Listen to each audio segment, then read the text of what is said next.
پریشانی کے وقت کی دعا۔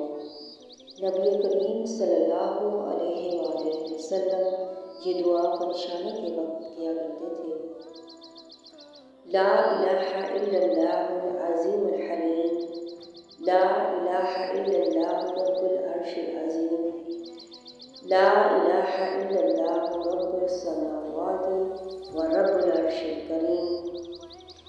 کوئی معبود اللہ کے سوا نہیں جو عظیم ہے اور بردبار ہے، کوئی معبود اللہ کے سوا نہیں جو عرش عظیم کا رب ہے، کوئی معبود اللہ کے سوا نہیں جو آسمانوں کا رب ہے اور عرش